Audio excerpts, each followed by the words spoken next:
पृथ्वी और चांद का रिश्ता कुछ ऐसा है जैसे कि हमारे शरीर का आत्मा से। कहने का अर्थ ये है कि चांद ही वो दूसरी जगह है जहाँ पर हम अंतरिक्ष में सबसे पहले अपना घर बनाना चाहेंगे, और शायद यही वजह है जो कि इंसानों को चांद की ओर इतना आकर्षित होने पर प्रेरित कर देती है। 1960 के दशक से इंसानों ने दूसरी बार कभी चांद पर अपना कदम नहीं रखा है, और लगभग 50 सालों से हम बस चांद के ऊपर घर बनाने का सपना ही देखते आ रहे हैं। परंतु क्या ये सपना कभी पूरा हो पाएगा? जिस तरीके से नासा के द्वारा लगातार इसके ऊपर काम किया जा रहा है, इसको देखते हुए आप ये अंदाजा जरूर लगा सकते हैं कि शायद कभी हम भी अंतरिक्ष में जाकर अपने खुद के घर में रह सकते हैं।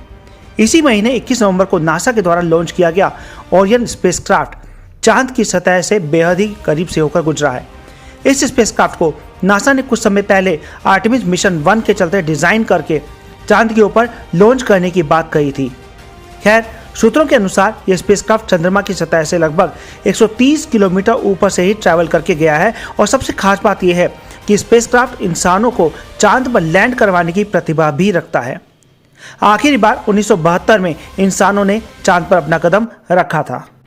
तो इस बात की पूरी उम्मीद है कि नासा के द्वारा किया गया ये मिशन जरूर ही आने वाले समय में इंसानों को फिर से एक बार चांद का सफर जरूर करा के ला पाएगा। और एक रोचक बात यह भी है कि ओरियन ने चांद के ऊपर अपना फ्लाई बाय लेते वक्त उसने ट्रैंक्विलिटी बेस के ऊपर से भी उड़ान भरा था, और यह बेस वही जगह है जहां पर मानव ने पहली बार चांद पर अपना पहला कदम रखा था। इसके अलावा कई वैज्ञानिक इस मिशन को इतिहास के सबसे बड़े मिशनों के अंदर भी गिन रहे हैं, और गिने भी क्यों नहीं, बात ही कुछ ऐसी है। पिछले कुछ सालों से चांद को लेकर कई मिशनों को अंजाम दिया जा रहा है, और आने वाले समय में इन मिशनों की संख्या शायद और भी ज़्यादा बढ़ने वाली है। नासा और यूरोपीय स्पेस एजेंसी ESA ने ओरियन के इस मिशन को मिलकर अंजाम दिया गया है। ओरियन नाम का स्पेसक्राफ्ट आर्टेमिस 1 नाम के एक बड़े मिशन का हिस्सा है। आखिर यह आर्टेमिस 1 मिशन है क्या? यह एक मानव रहित स्पेसक्राफ्ट मिशन है जिसका मूल लक्ष्य आने वाले समय में इस्तेमाल होने वाले मानव युक्त स्पेसक्राफ्ट को परीक्षण करने का है। आने वाले समय में ठीक ओरियन जैसे ही एक स्पेसक्राफ्ट में बैठकर इंसान चांद पर उतरने वाले हैं। इसीलिए इन स्पेसक्राफ्ट का पहले से ही सेफ्टी चेक होना बहुत ही जरूरी है। अंतरिक्ष में जब यह स्पेसक्राफ्ट इंसानों को लेकर जाएगा, तब अंतरिक्ष का प्रभाव इनके ऊपर कैसे पड़ रहा है, इसको वैज्ञानिक थोड़ा और बेहतर ढंग से समझना चाहते हैं। इसके अलावा एक खास बात यह भी है कि यह स्पेसक्राफ्ट आने वाले दिनों या 2 सालों के अंदर ही पूरी तरीके से तैयार हो जाएगा, और अंतरिक्ष में इंसानों को ले जाने में सक्षम भी। अब इस स्पेसक्राफ्ट में काफ़ी सुधार होना बाकी है।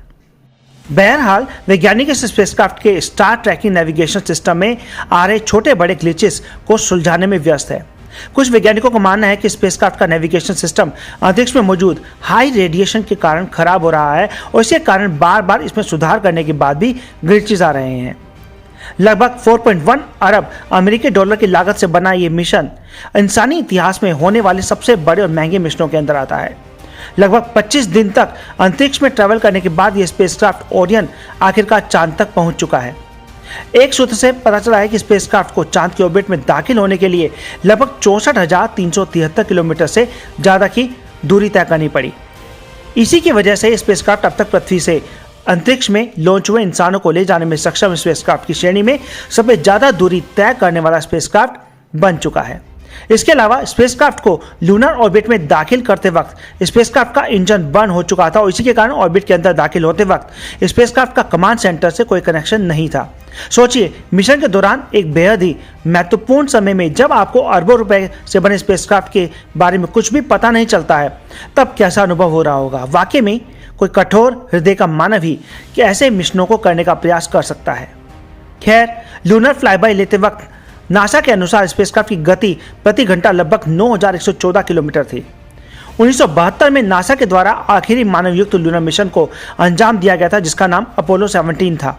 इसके बाद ना तो कोई स्पेसक्राफ्ट लूनर ऑर्बिट तक पहुंचा, और ना ही इंसानों को चांद पर फिर से लैंड कराने की कोशिश की गई।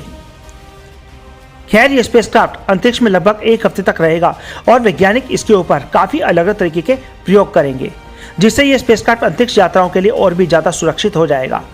इस स्पेसक्राफ्ट के पास कोई लैंडर नहीं है जो कि किसी लूनर टचडाउन को अंजाम नहीं दे सकता। हालांकि आर्टेमिस 3 के अंदर कुछ अंतरिक्ष यात्री लूनर सरफेस पर जल्द ही उतरने वाले हैं।